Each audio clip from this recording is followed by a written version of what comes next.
你有听过0204彩虹频道或是看过这个吗？这些都是90年代老司机所拥有过的激情回忆。今天让我们一起来聊聊90年代的色色管道吧。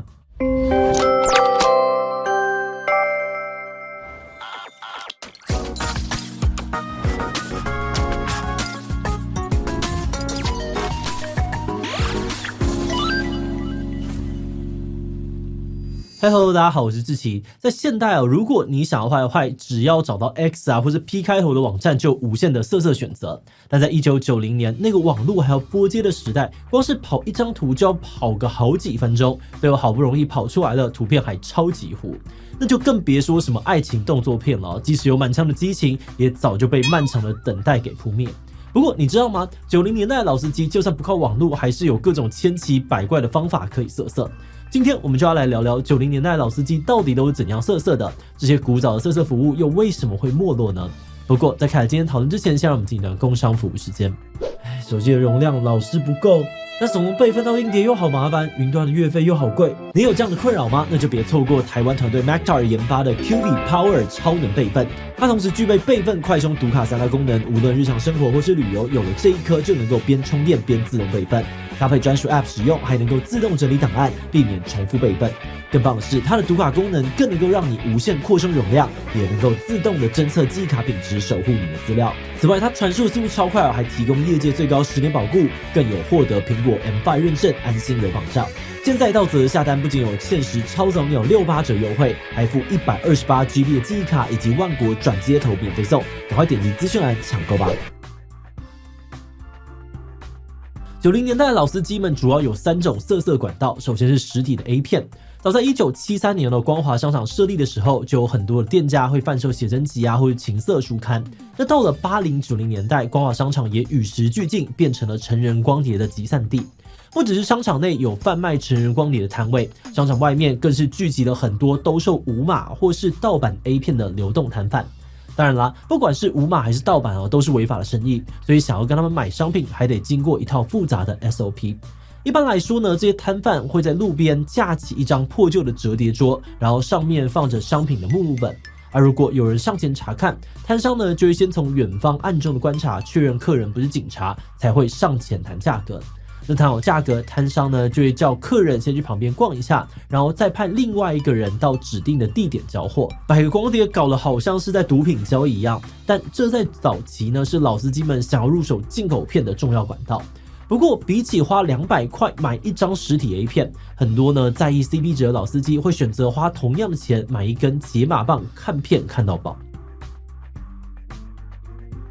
很多人小时候呢，把电视转到17台可能会看到一些扭曲的杂讯，但是在这些杂讯之中，好像又隐约可以看到一些扭动的人影。这个神秘的17台呢，就是彩虹频道，它是台湾史上第一家被授权可以合法播放成人节目的有线电视频道。那在这些杂讯的背后呢，其实就是被电视台锁码的 A 片。当时的老司机们呢，想要消除杂讯，就可以去电器行或者是夜市购买200块一根的解码棒，锁到这个电视的后面，就能够收看清晰的影像。那如果是没有钱又想要登大人的这些青少年就会趁着爸爸妈妈睡觉，潜入房间偷解码棒，自己打开通往新世界的大门。后来除了彩虹频道，还有新影频道跟新东宝频道也都陆续的开台，他们还一起呢被称作是有线电视3宝。而且因为每一台呢分别要用不同的解码棒甚至还有乡野奇谈说，如果串联3家的解码棒，不只呢可以解除杂讯，还有机会可以看到完全没有马赛克的刺激影像。不过比起被动收看的成人节目，对很多情窦初开的青少年来说，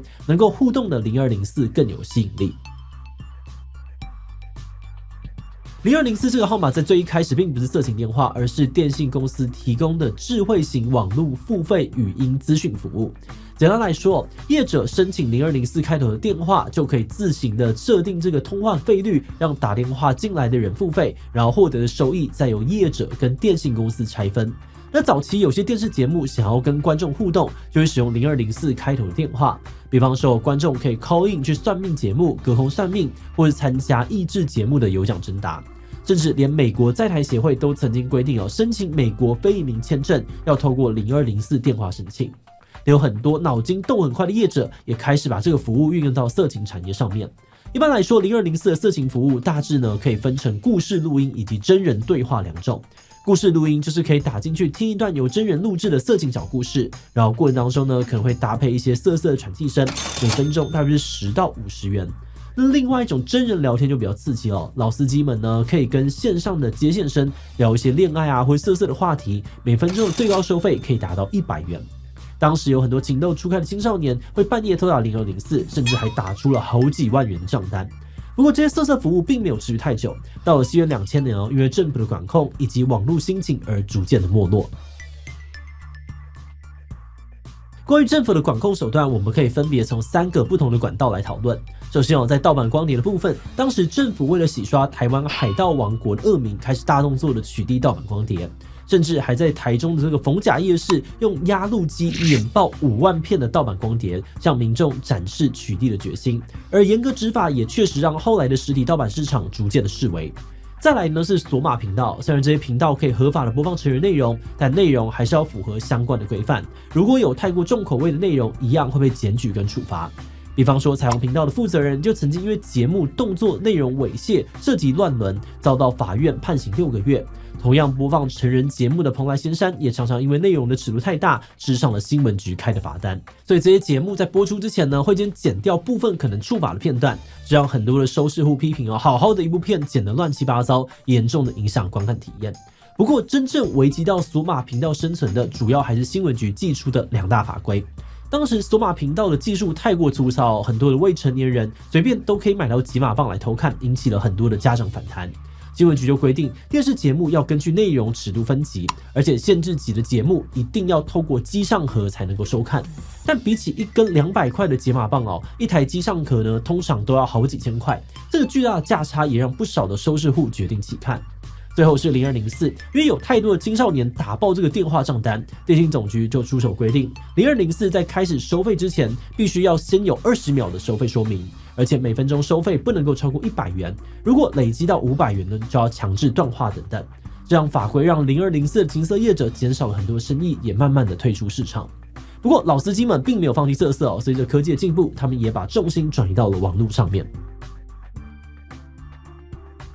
西元2000年之后呢，网络时代的来临，很多人改从网络获得色情资源。毕竟下载盗版 A 片不仅不用出门，通常也不会有额外的花费。当时大部分的人呢，都是透过像是 BT 或是 Foxy 来下载档案。BT 呢是一种采用 P2P 技术的通讯协定使用者可以透过被称为是种子的档案，用类似互相分享档案的方式来提升下载速度。而 Foxy 呢就是一种 P2P 软体，在上面下载 A 片可以说是比呼吸还要简单，甚至很多时候还会有意外的惊喜。很多人呢常常只是想要下载一部普通的动作片，没有想到点开来呢却是一部爱情动作片，而认真想要坏坏的时候呢，反而又下载到了病毒。不过这个便利的背后呢，也衍生出了很多包含资料外泄侵害版权的问题。有兴趣的观众呢，待会看完影片可以找这部 BT 下载来看看完整的介绍。后来随着网络速度的提升，多个线上影片分享网站以及各种付费平台崛起，网络上面也就越来越多看也看不完的色色影片，而这些90年代的古早色色服务也就逐渐的变成了时代的眼泪。那进入观点以前呢，我们先特别的感谢这一期所有会员因为有了大家支持跟赞助，我们才能够持续运作这个频道，制作这种非常有可能被黄标的影片，真的是非常的谢谢大家。那如果你愿意支持我们走得更远，欢迎点击频道主页的加入按钮成为我们的会员，或者也可以用超级感谢小额支持我们。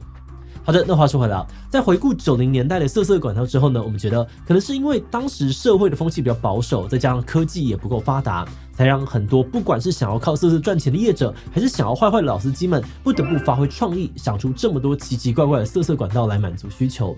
那现在科技进步，社会风气也比较开放，很多老司机不只是可以在网络上面轻易的找到各种重口味的影片，甚至还能够使用 VR 装置以及各种玩具来助兴。所以如果以现代人的角度来看90年代的色色服务，可能就会让部分的人觉得这根本就不够色嘛。他们认为在那个性还属于禁忌的时代，最让老司机们感到兴奋的，可能不是这些服务有多特别多厉害，而是他们偷偷的透过各种游走在法律边缘的色色管道，享受到偷尝禁果的刺激感。而那些色色服务呢，可能也不只是满足了大众对于性的需求，或许也让那个年代的台湾人因为这段集体记忆，共同凝聚出一种独特的台味文化吧。